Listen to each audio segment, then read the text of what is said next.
Ninaomba His Excellency tafadhali njoo hapa mbele tupate wimbo wa taifa.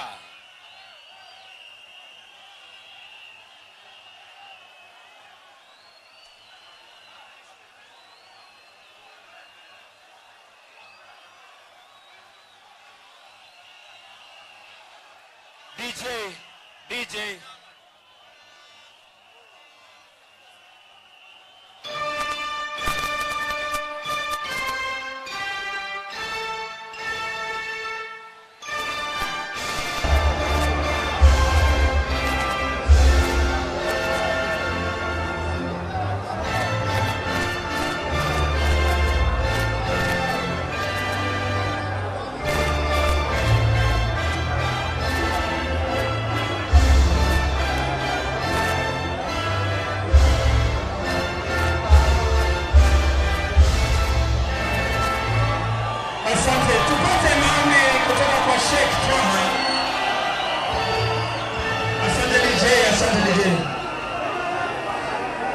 Bismillahirrahmanirrahim. Alhamdulillah wassalatu wassalamu ala rasulillah wa ala alihi wa sahbihi wa man wala. Tukushukuru Mwenyezi Mungu ambaye unastahili kushukuriwa na sifa njema zote ni zako. Allah muumba mbingu na ardhi, peke yako ndiye tunayekuabudu na yeye peke yako ndiye tunayekuomba msaada. Tukuomba ya Allah utuongoze katika njia iliyonyoka. Ya Allah tukuomba ibariki Kenya, mbariki kiongozi wetu, rais wetu wa Jamhuri ya Kenya Raila Amolo Odinga, asije Kalonzo Musyoka. Tukuomba ya Allah mpe nguvu Mheshimiwa Raila Amolo Odinga aweze kutukomboa Kenya. Ya Allah tukuomba mbariki Raila Amolo Odinga asichoke, aweze kutuokoa wana Kenya. Ya Allah tukuomba sisi tuko kwa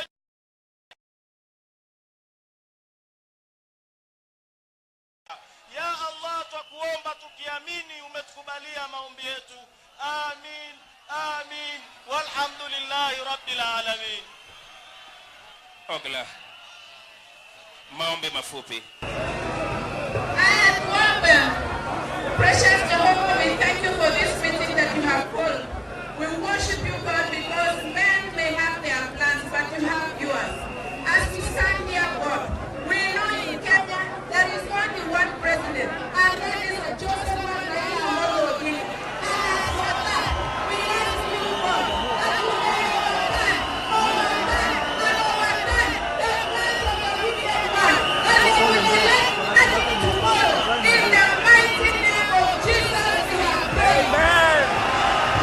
Vijana tushangilie kwa makofi ya nyao. Tushangilie. Bagi. Naomba tunapoendelea tafadhali pea viongozi nafasi nzuri wapate kuonekana. Tafadhali songa nyuma. Bila kupoteza wakati, toa kofia, peperusha hewani. Peperusha hewani nikisema Oktoba unasema no election. Oktoba!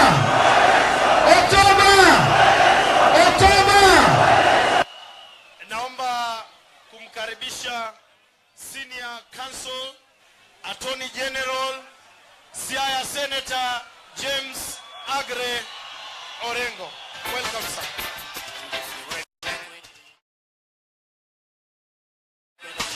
Nairobi oye! Nataka nione mpaka kule nyuma. Nairobi oye! Raila Timim!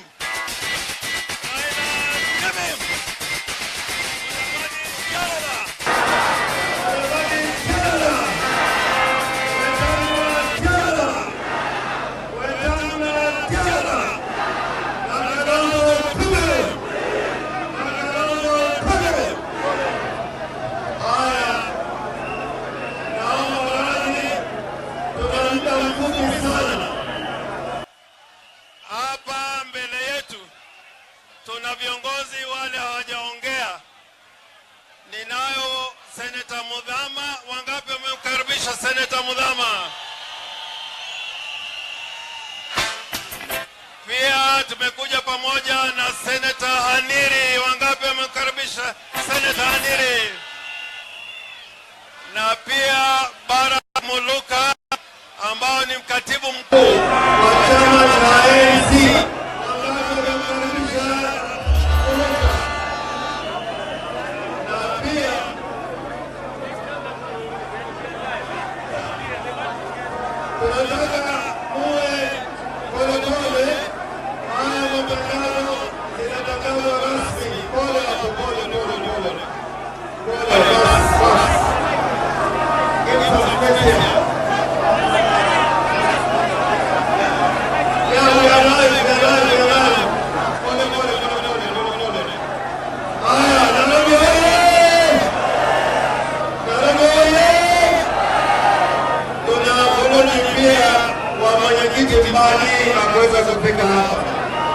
Lakini kwa sasa mnanisikia Nairobi, na Kenya nzima. Kiongozi wetu Raila Amolo Odinga ana mambo muhimu ya kusema leo. Wangapi wanamkaribisha Raila Amolo Odinga? Na pia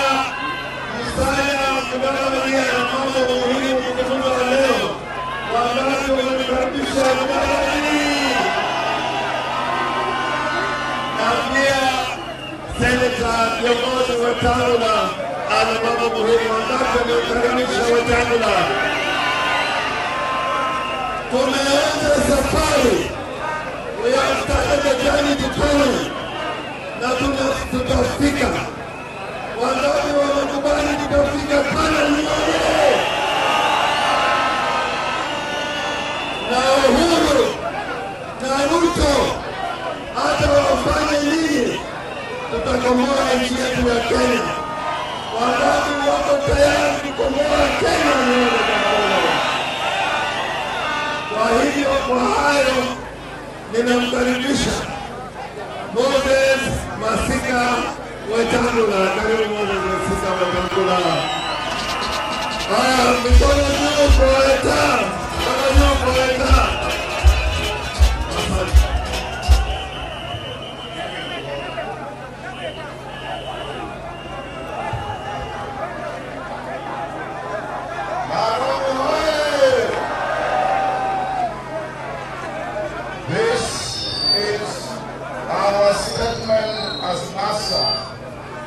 Entitled NASA Statement on the Presidential Election October 25th, 2017.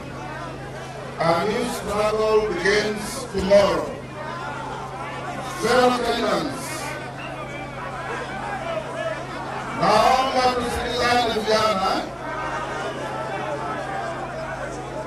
Hawawezi kutoka kwa sababu lazima wachukue ile tunasema. Fellow Kenyans, Article 3 of our Constitution is categorical at subsections 1 and 2. Every person has an obligation to respect, uphold, and defend this Constitution. Any attempt to establish a government otherwise other than in compliance with this Constitution is unlawful. Tomorrow, the Jubilee Party will make its second attempt to establish a government in defiance of the Constitution by holding an election whose very organizers have said cannot be credible.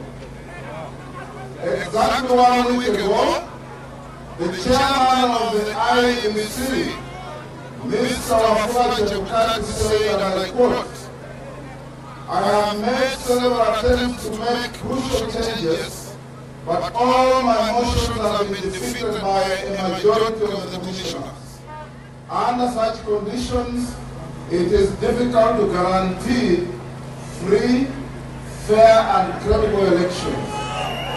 Mr. Chebukati went on, When there is a genuine commitment to let the commission work independently, when all the commissioners and staff truly commit to serving the country rather than partisan political interests, and when we work together to create a conducive environment for Kenyans to express their their sovereign will, then I can truly be confident of having a credible presidential election.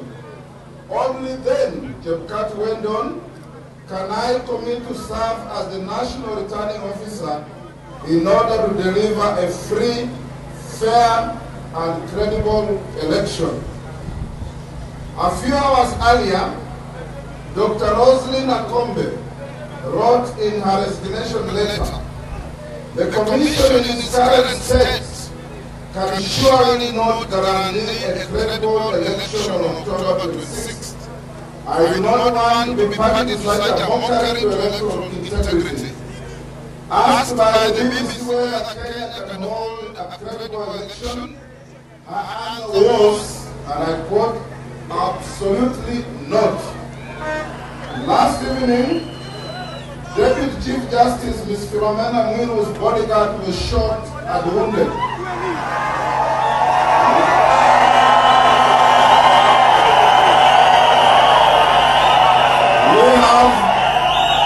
We have reason to believe that the bullets were meant for the Deputy Chief Justice and the shock kept her from duty today.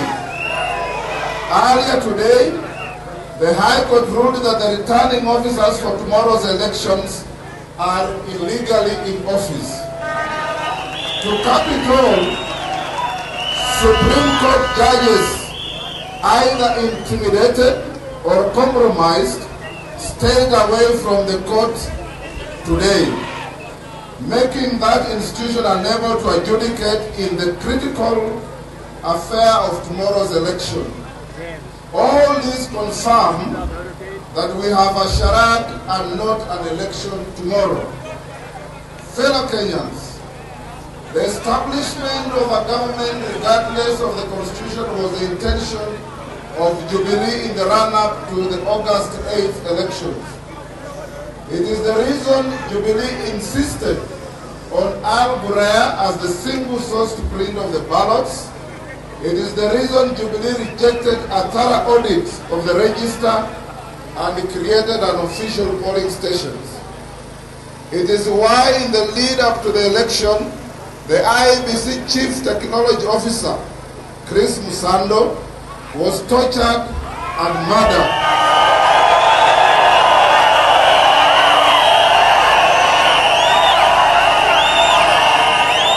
After the murder of Mr. Chris Musando, the government rejected an offer from the FBI and the Scotland Yard to unravel this murder. The murder remains unresolved and Uhuru Kenyatta's government remains the principal suspect. The attempt to establish a government by extrajudicial constitutional means in August was, however, disrupted by our efforts and eventually rejected by the Supreme Court on September 1. Since then, Jubilee has reassembled and mounted another attempt to stay in power by means that are clearly undemocratic and unconstitutional. Like in August, Jubilee will tomorrow attempt to stay in power by force through a sham election. The August elections and the one scheduled for tomorrow are part of the emerging trend of electoral autocracy gaining ground in Africa. This is a system where dictators give a cloak of democratic respectability by organizing sham elections every 5 or 4 years, which they must win at any cost. After the August election, and even before the new one, President Uhuru Kenyatta and his deputy William Ruto have moved to dismantle the entire edifice of the rule of law enshrined in Kenya's constitution to consolidate their long-term power. I now invite Musalia Mudavadi to read the next section.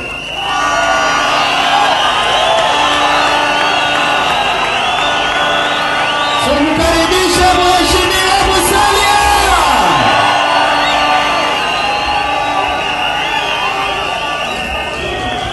Thank you. Asante DJ, asante. Now I continue.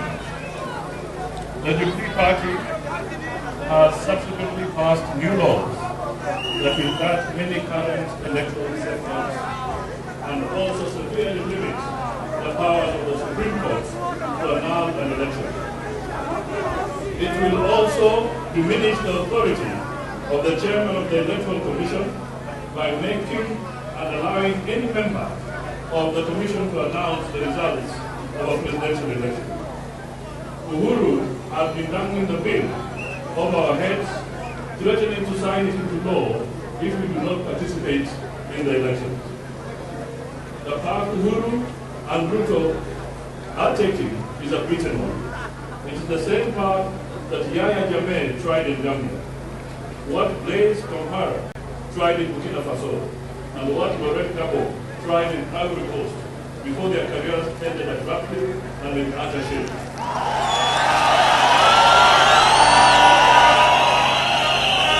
To establish electoral autocracy, all that a regime needs is a compliant electoral body and system, which Jubilee has in IBC, and a compliant judiciary, a brutal police, and a cowed citizenry. Fellow Kenyans, the judiciary has stood up for the Constitution and the rule of law in our country. In response, Uhuru and Ruto have openly threatened the judges. A day after the ruling by the Supreme Court in September, Uhuru said the following, and I quote, "We shall revisit this thing. We clearly have a problem. Who have even elected you? We have a problem and we must fix it." End of quote. He was addressing the Supreme Court judges who ruled against him. He has referred to the judges as crooks and likened them to coup plotters. And today, the muzzling of the Supreme Court was clearly seen to be taking shape. As opposition, we have tried to cure the problem of a compliant electoral body by coming up with what we call the irreducible minimums to help reform the IBC and create a level playing field.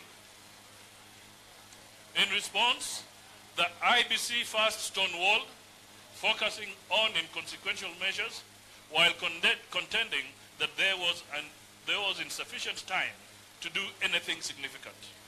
Then in recent days, it has published what it claims to have done to meet our demands, without any chance to verify those claims. NASA has no reason to trust their validity. As we all know, opacity, doublespeak, and subterfuge have remained IBC's lifeblood. Fellow Kenyans, we are at war with two autocrats, Uhuru and Ruto. Vicious, reckless, bitter, corrupt, and hungry for power.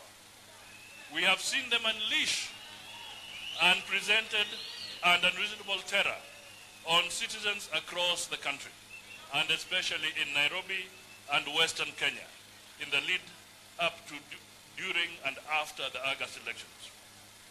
We have seen them rope in militia, dress them in police attire, and arm them and unleash them on protesters with deadly consequences.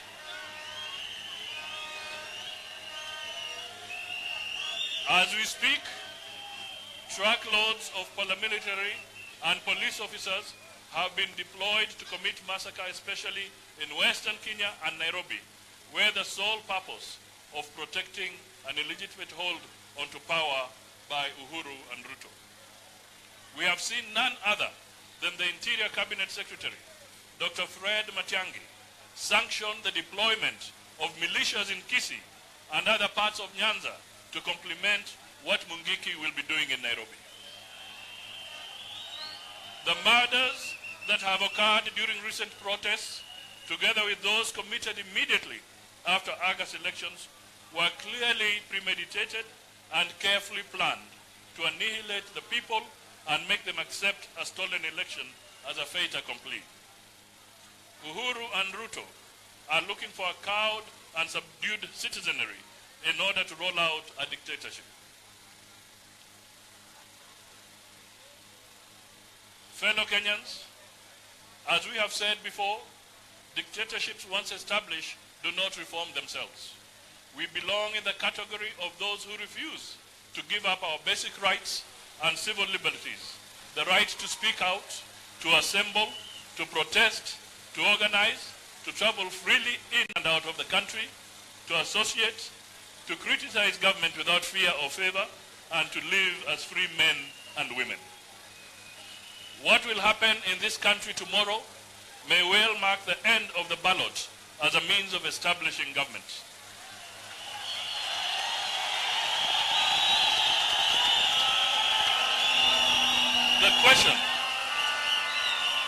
The question we must ask ourselves is, where does Kenya go from here once we allow a dictatorship to establish itself?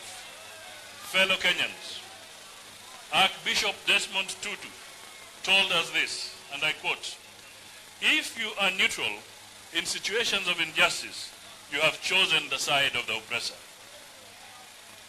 Centuries ago, an Irish statesman, author and philosopher, Edmund Burke, told us, all that is necessary for the triumph of evil is for good men to do nothing.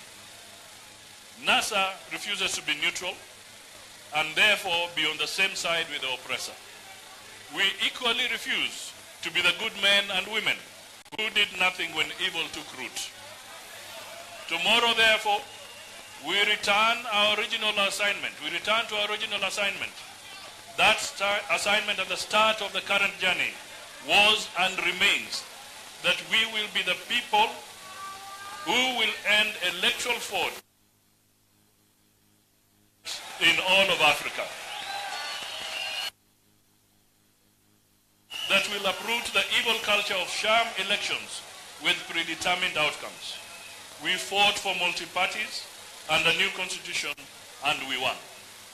Thank you. Now I invite our leader, Honorable Raila Amolo Odinga.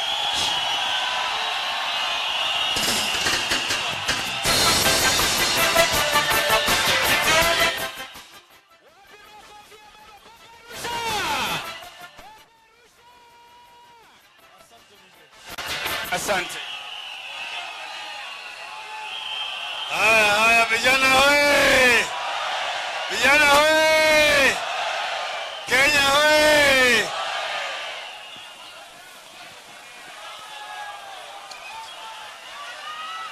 Haya. Haya. Haya. Haya.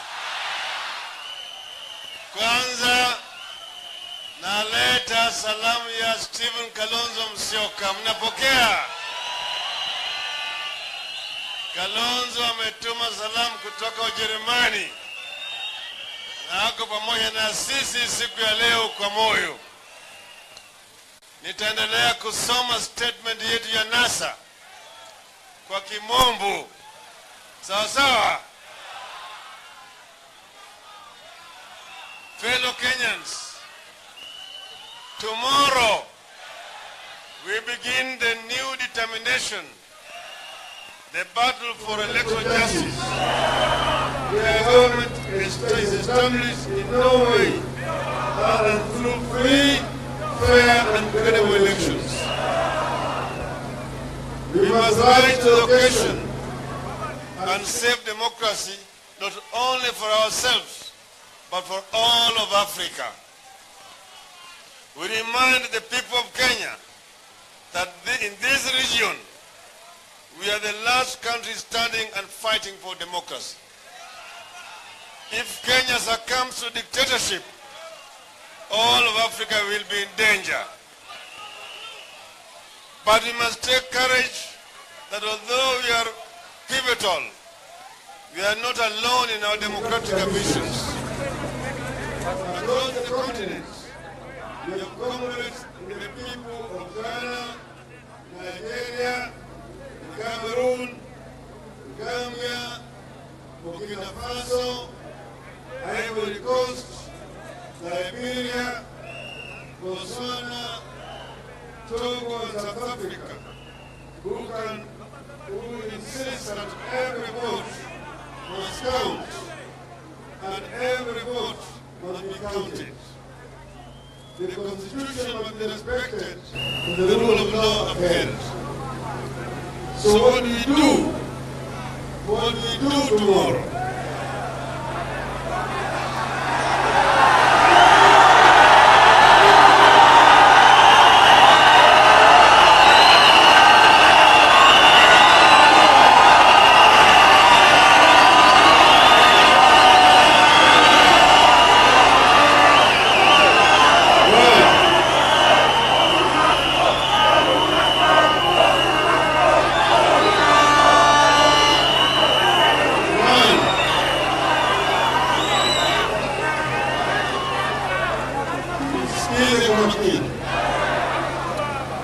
Do not participate in any way in a sham election.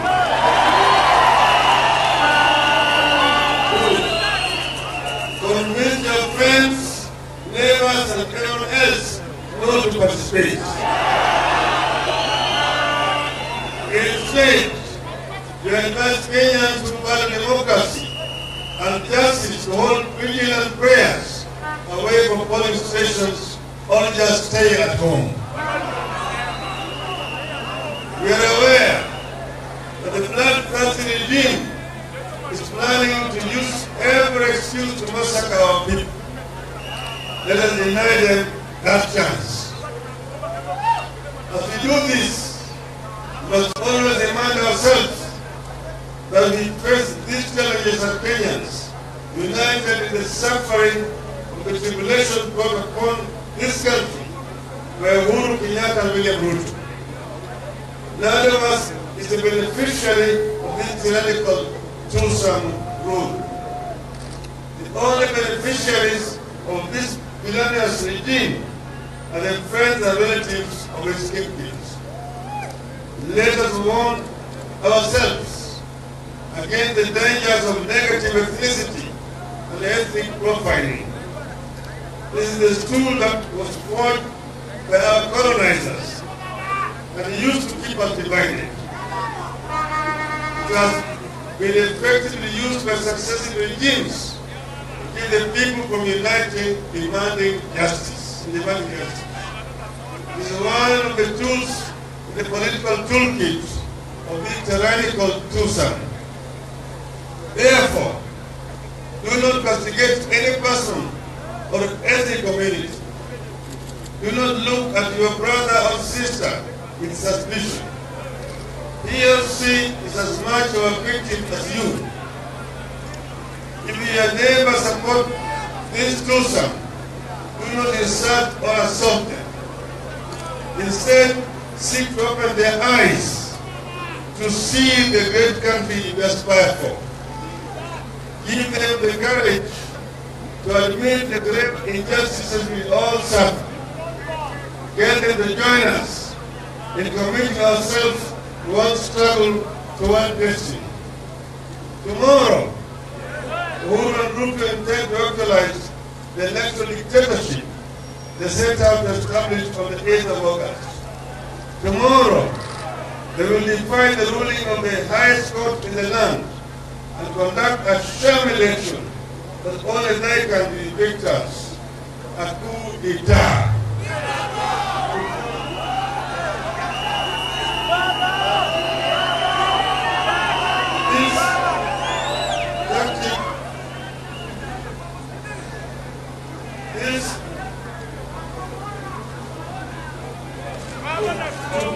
To quote a statement of yours, when injustice becomes law, resistance becomes duty, and if there is no justice for the people, then there will be no peace for the government. Consequently, when government is established contrary to the Constitution and the law, defiance and disobedience becomes an imperative. From tomorrow, the duty of every citizen to love freedom, to respect the constitution of every patriot, is to resist dictatorship and to fight to restore a government established in compliance with the constitution. The only government that can be so established is a government elected in a free, fair, and credible election. By attempting to establish an unlawful government, Uhuru and Pluto have invited us to exercise our sovereign power directly, as enshrined in the very first article of our Constitution. The invitation is accepted. 1. From today, we are transforming the NASA coalition into a resistance movement.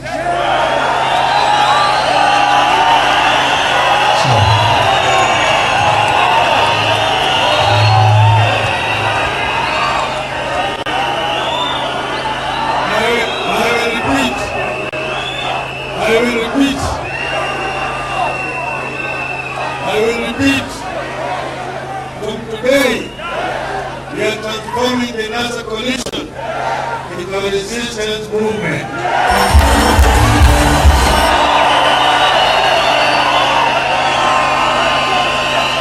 2. We'll embark on a national campaign of defiance of the digital governmental authority and non-cooperation with all its organs. 3. Boycott the goods and services offered by the businesses whose benefit dictatorship is being established. 4. We shall convene a People's Assembly for the purpose of charting our way back constitutionalism and democracy.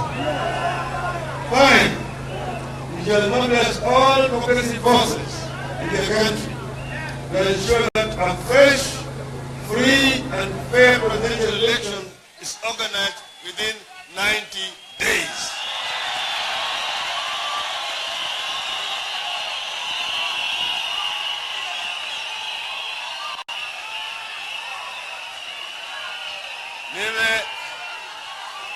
Nimesema yote kwa kimombo.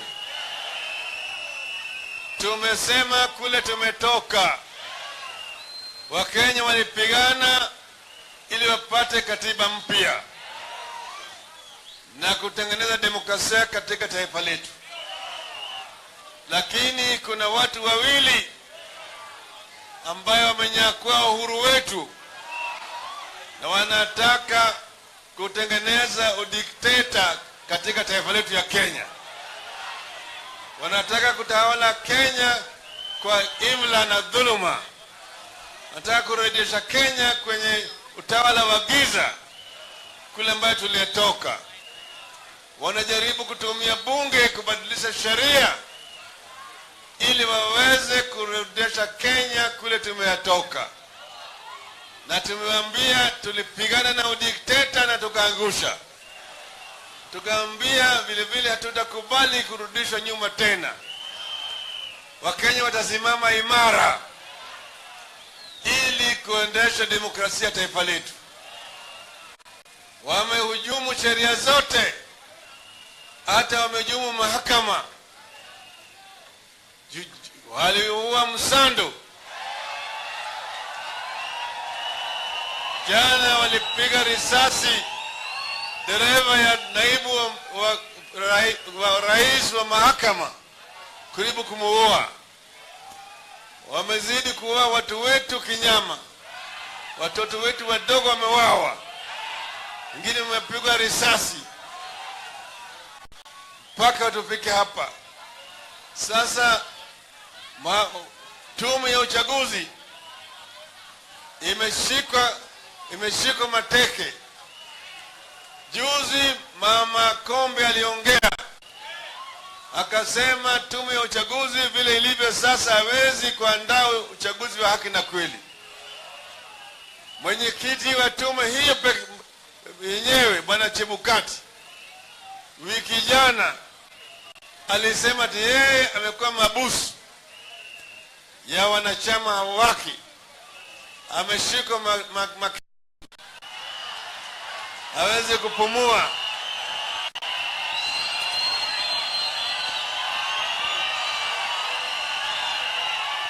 Hawezi kupumua.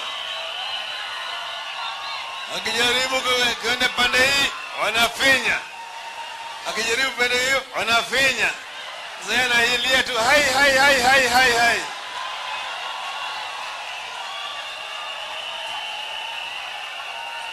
Na akaendelea kusema ati vile mambo lilivyo sasa hawezi kuandaa uchaguzi wa haki na kweli.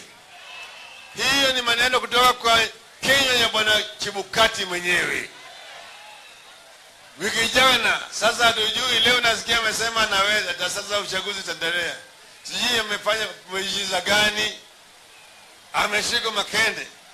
Hata leo alipokuwa anaongea alikuwa ameshika makende.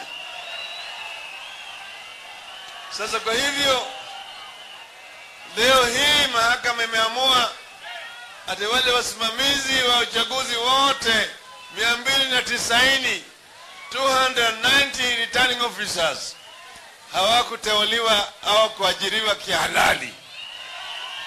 Nani anasimamia hiyo uchaguzi kesho? Kwa hivyo hiyo uchaguzi wa kesho ni uchaguzi wa Jubilee, ni public relations exercise ya Jubilee, na opinion poll ni Uhuru versus Kenyatta. Uhuru anashindana na Kenyatta,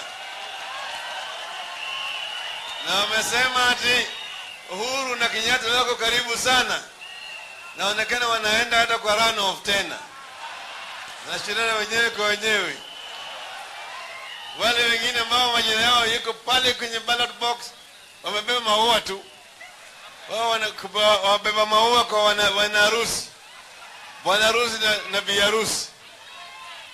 Sisi tulisema hatuwezi kuwa flower girls ya Uhuru na Ruto. Ndio sababu tulijiondoa.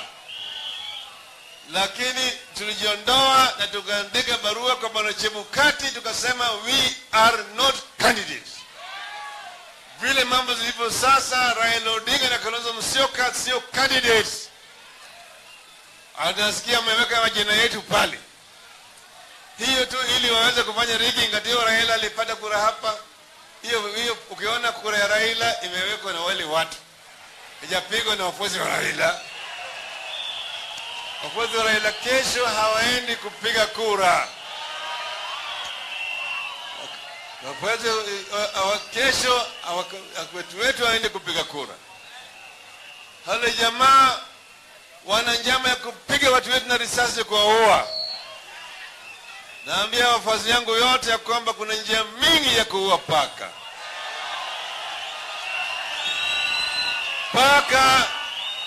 Paka kama ameharibika, anakula vifaranga, hufanywa nini? Tuwawa. Unaweza ukachukua kamba, ukafuga kwa shingo yake, kaweka kule kwa miti, ukamnyonge. Unaweza kuchukua kisu, ukamkata.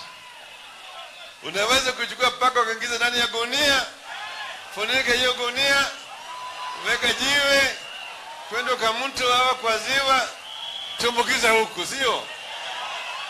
Hii paka hii tutaua.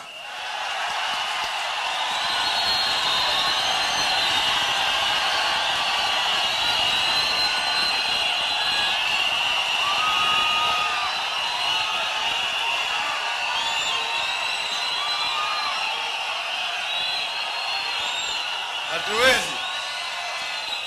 Watu wetu wana akili ya kutosha. Nimeambia sitaki watu wangu wawe kama shooting target ya bwana Jubilee. Kwa hivyo kesho nimesema tunakaa kando na wao. Sawa sawa? Watu wetu wanafanya ile kukutana mahali kuomba tu, hatuendi kwenye vituo vya kupiga kura. Sawa sawa? Tumesema tena kuanzia kesho Baada ya kesho, yani 27, mambo yatakuwa tofauti sasa.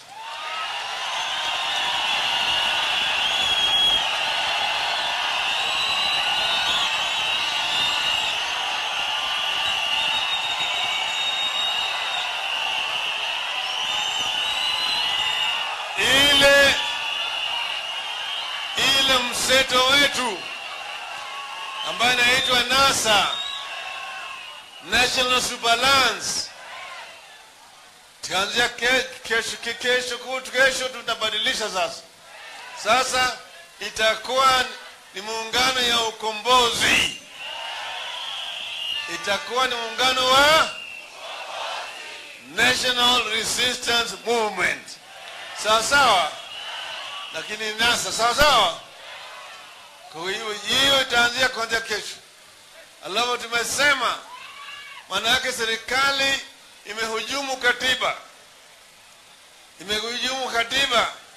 Tumesema sasa maana yake fungu la kwamba katiba letu nasema ati sisi wananchi ndio tuna uwezo na nguvu. Sasa tutatumia hiyo uwezo na nguvu ya wananchi kutetea katiba yetu.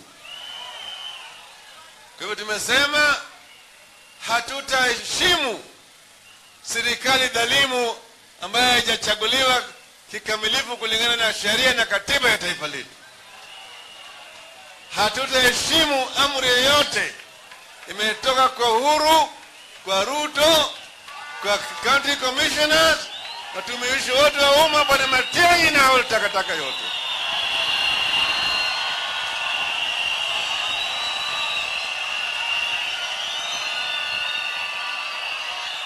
Pili, tumesema yale makampuni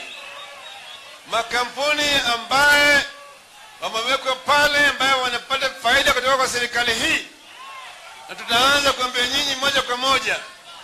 Wiki hii tutaambia kampuni fulani, ingine kampuni fulani, ingine kampuni fulani, mpaka wataanza kusikia uzito wetu hawa watu. Tukisema kuanzia leo hakuna kununua bidhaa fulani, hakuna kununua. Sawa sawa? Tukisema hakuna kusoma gazeti hii, hakuna kusoma. Hapana tazama television hii, hapana tazama, au radio. Tukisema usitumie simu hii au simu hii nyingine, utumie. Sawa? Kuna njia mingi ya kuua paka. Kuna njia mingi ya kuua paka. Sawa sawa? Hii paka taua tukui. Taua tuui. Sio tutaonekana tunataka watuonane nao baada ya mwezi mmoja. Kwa hivyo azimio ya Uhuru Park Nairobi kwa Wakenya wote kutoka ambao wako wanatusikiza, tunasema kesho tarehe 26 hakuna nini? Hakuna nini? 26 October no. Wangema naunga mkono nione.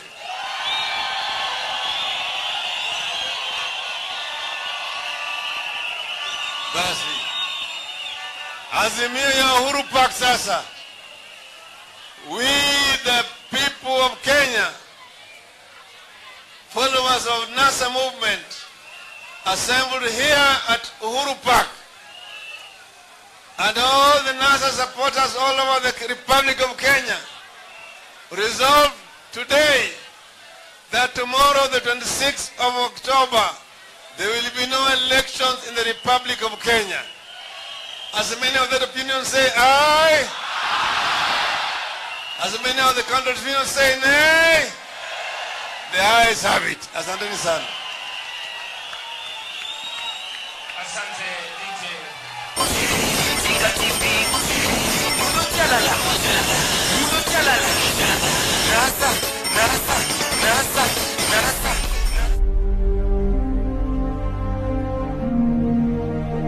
But once you have transmitted for any seat, the system grays out for that particular seat. To what Javenga nan to go to Ermana deal, Nukiri Soto. Where you get it, not when on the go police no. Nega name Naguanga. And name Naguanga Kafokato. And then I check it on the quote out of way of Konyaga. Hey, yeah, I see the card to Kenya.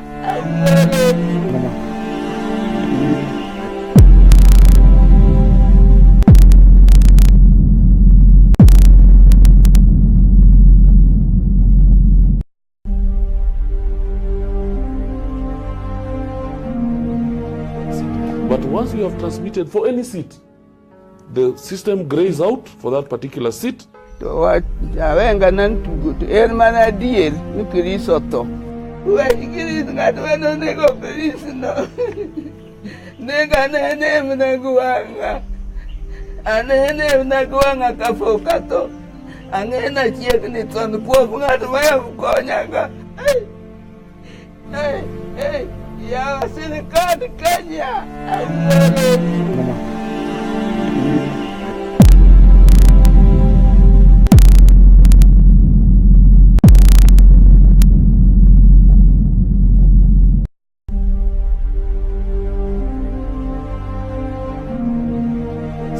But once you have transmitted for any seat, the system grays out for that particular seat.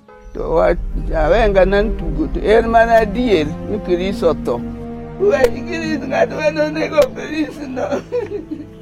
Nega name Naguanga. And name Naguanga Kafokato. And then I check it on the quote out of way of Konyaga. Hey, yeah, I see the card to Kenya.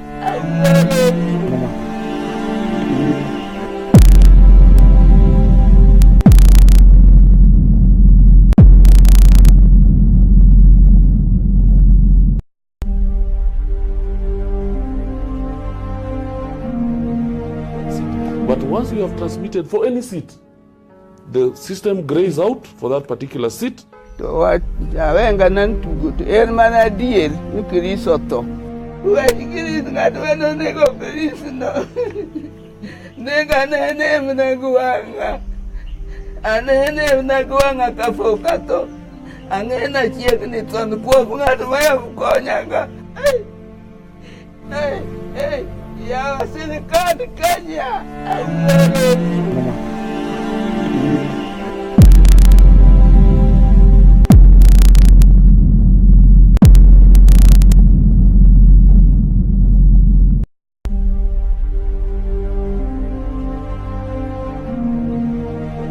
But once you have transmitted for any seat, the system grays out for that particular seat.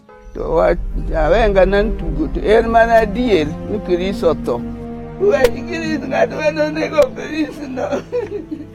Nega name Naguanga. And name Naguanga Kafokato. And then I check it on the quote out of way of Konyaga. Hey, yeah, I see the card to Kenya.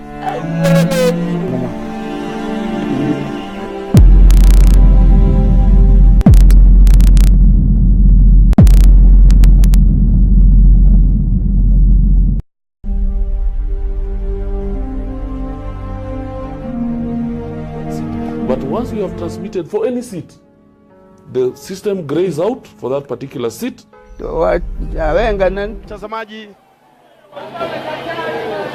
na mtazamaji,